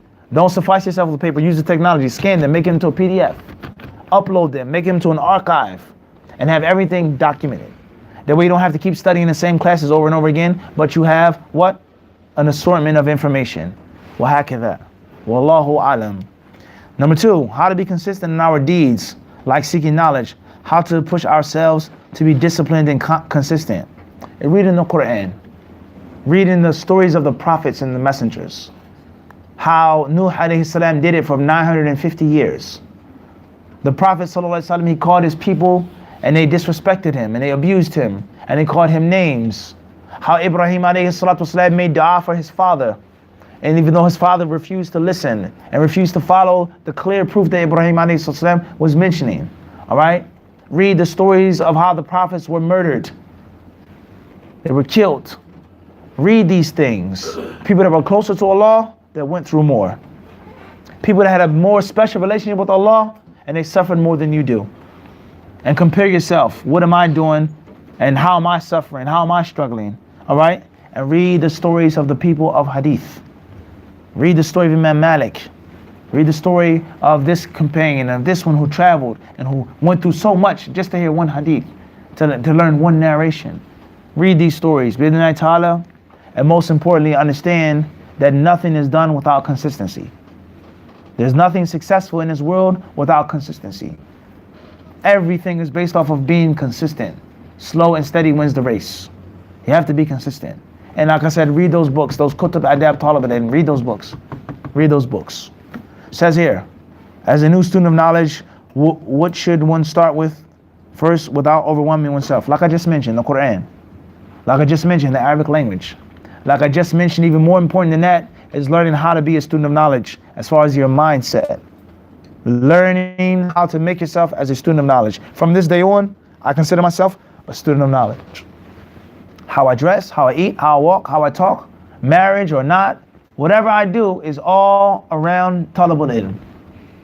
And then you start off by going to a teacher and learning how to read the Quran properly, memorizing the Quran and learning the basics of the Arabic language and reading those books, as I just said, staying in those manuals, Overwhelming yourself could be done by the information that you're seeking, or it could be simple information, but it may be too much or too difficult. And that's the purpose of the teacher. Wallahu alam. Assalamu alaikum, Shaykh. Is it wajib to put water in the nose during wudu? Number 2, what is your opinion about qunut during subh prayer? Wa alaikum assalam wa rahmatullahi ta'ala wa barakatuh. When you make wudu, you should put water in your nose. You should do it. That is the best thing to do. And that's what the Prophet ﷺ informed us, and he told us, and he ordered us to put the water in our noses and in our mouths. So that is what you should do. As far as making the qunut in the morning prayer, then it should only be done if there is something happening to the Muslims. Something that's out of the ordinary. This country was invaded. These non-Muslims, they went into this masjid and they desecrated it, waliyadu billah. And they are oppressing the Muslims in this land. So we make dua to Allah for the Muslims and against those non-Muslims in the prayer of Fajr or other than Fajr. As far as doing it each and every morning, every day, then that should not be done. The qunut in Salat al-Fajr should not be done on a daily basis. It should not be done like that. Wallahu alam. Fadl, Ashiq. How important is the night prayer for the seeker of knowledge, and how should one get started? How important is the night prayer for the seeker of knowledge, and how should one get started? The night prayer It's important for the seeker of knowledge because the seeker of knowledge is nothing more than a good Muslim. A good Muslim. The etiquettes of seeking knowledge, or the etiquettes of seeking knowledge, they're the etiquettes of a Muslim.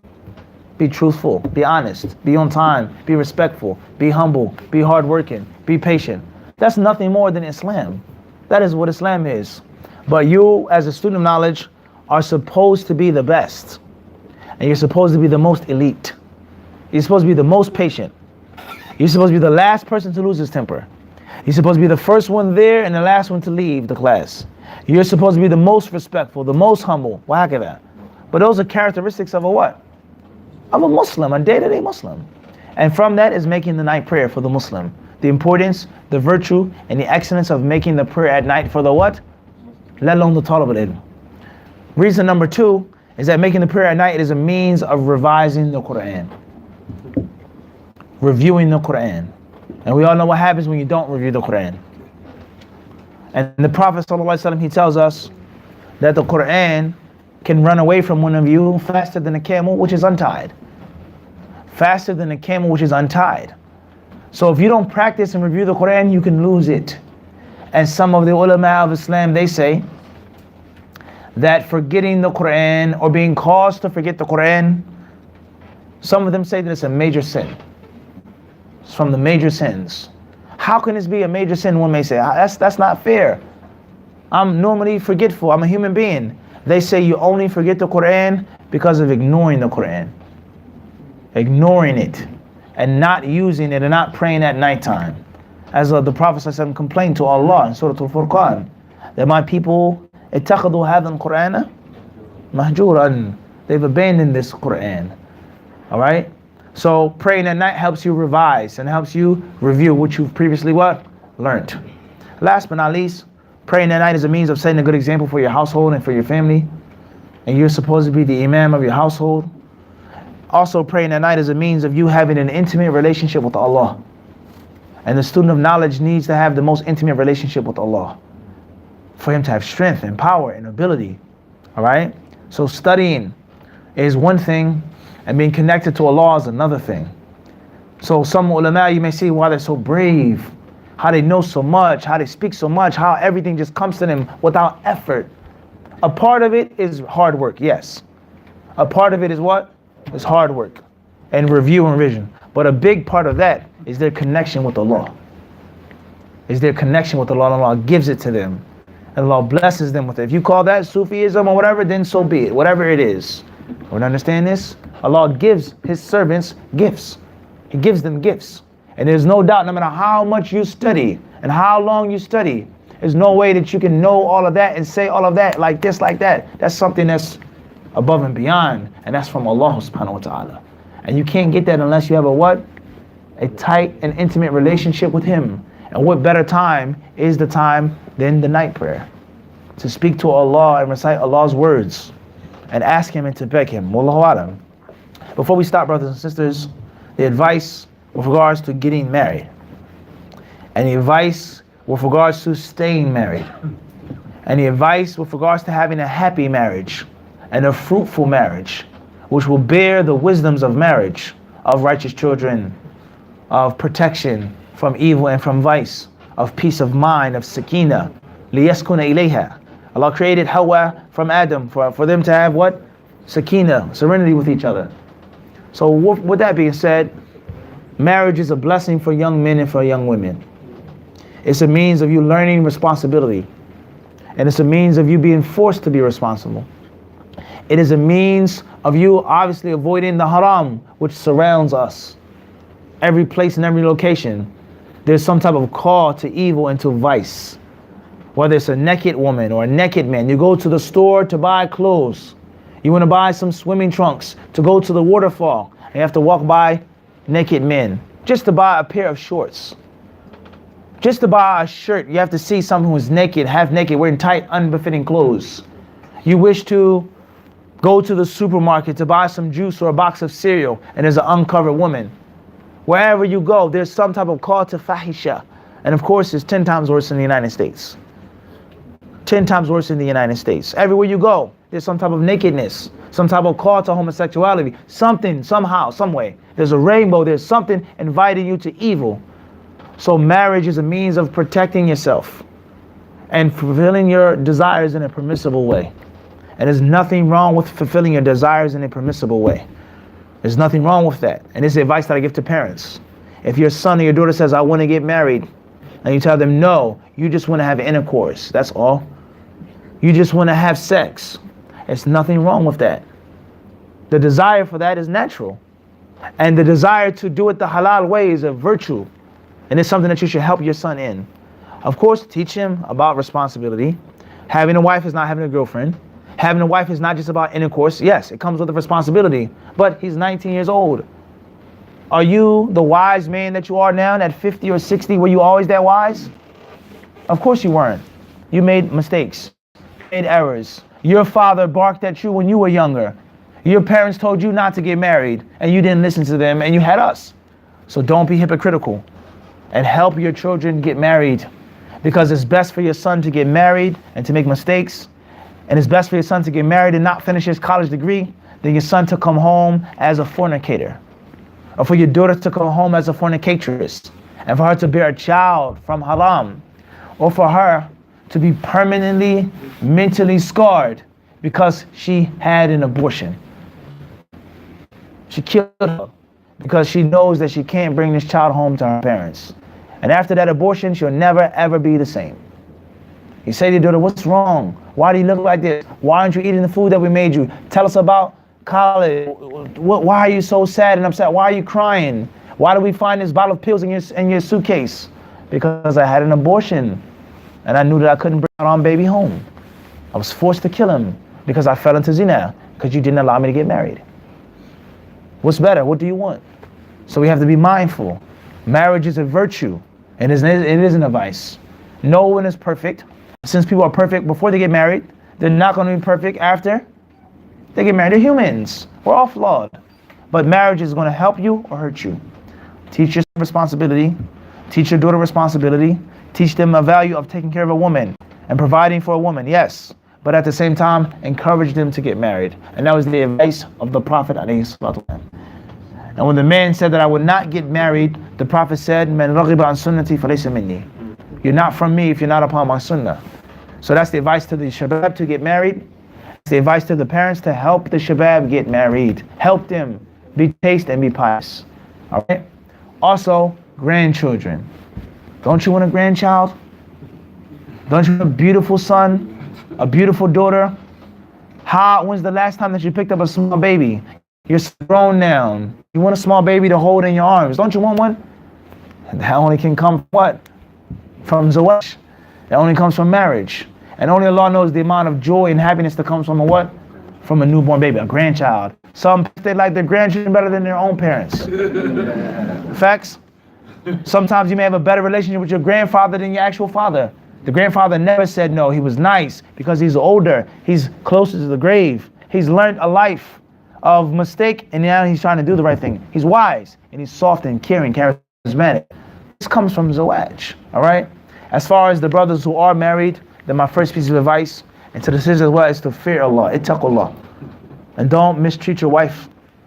Do not disrespect your wife. Don't holler at your wife. Don't threaten your wife with divorce. Don't hit your wife. Don't curse your wife's family. Don't be a tyrant in the household. And you are the imam of the household. You're the imam, the man of the house. There's no need for you to keep saying it. It's already known. And only an insecure man has to keep saying, I am the boss. That. You don't have to say that. And it's like they tell the imam, you're an employee. We are the administration. You're just an employee. You're just an imam. We hire you. Does anyone differ on that? We know that you own the center, and I am. That's why I have a contract. You don't have to keep saying that. And if the imam is acting unbefitting, and he's acting like an administrator, and he's doing too much, you tell him, you remind him in a way which is not directly saying that he's an employee. You don't have to tell your wife, I'm the husband. You don't have to say those words, because it's already established. If you wish to lead a people, then walk behind them. The wise man said. If you wish to lead a people, then do what? Walk behind them. Lead by example. Humble yourself. Don't be a tyrannical husband. And if you're a woman, don't disrespect your husband. And do not be ungrateful to your husband. And it's one of the most important concepts of politics and the laws of power, is that never be the bearer of bad news to the king.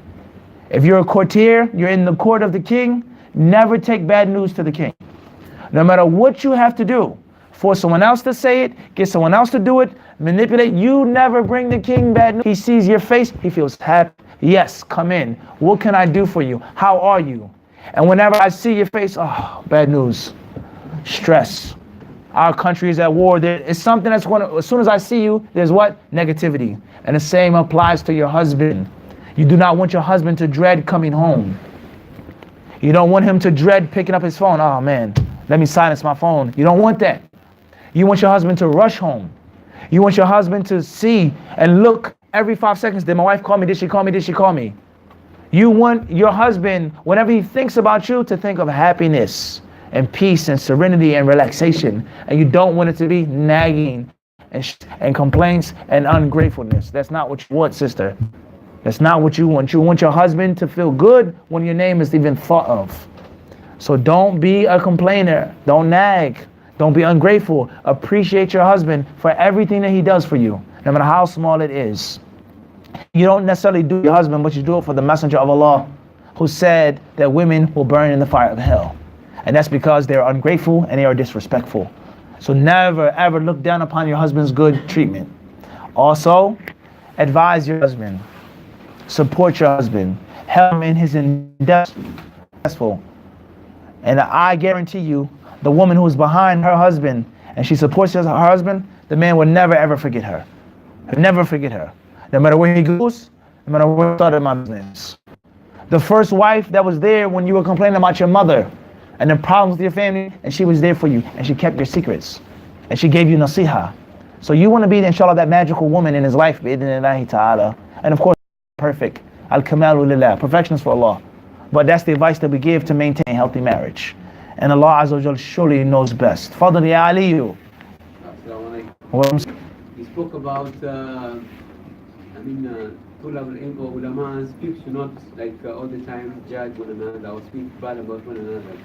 There's a nice quote that you gave one time I saw in YouTube, that the people that somebody was speaking ill about, saying the people that know you won't believe, don't need it. Allahu Akbar. My enemies don't, my friends don't need it, my enemies what? Yeah. Won't believe it. So I would prefer, the next time you want to speak about somebody else's, speaking ill about them, not to come up in the, in the media, because it creates some, divisions among the, who should I speak from, who should I listen to. Clear. So I would prefer, maybe make it clear to some of us that all the other, people of knowledge they can get information from, and maybe you stop those wars amongst. Clear. Clear. Crystal clear. طيب. Jazakallah khairan. And the second thing? And second thing is, there's a lot of things now in life. This is good, but the world is also good. So if you think too much into the dunya, you might miss your akhirah. You might miss studies. Clear. So which one should you give preference to? Because both are. طيب. Jazakallah khairan for the benefits, Brother Ali. In brief, with the little bit of time that we have left, if there is a difference of opinion between two scholars or two students of knowledge or two da'is, of course it shouldn't always go public, because it can cause confusion and it can cause harm and it may push the people away from all of the students of knowledge. But sometimes it has to go public.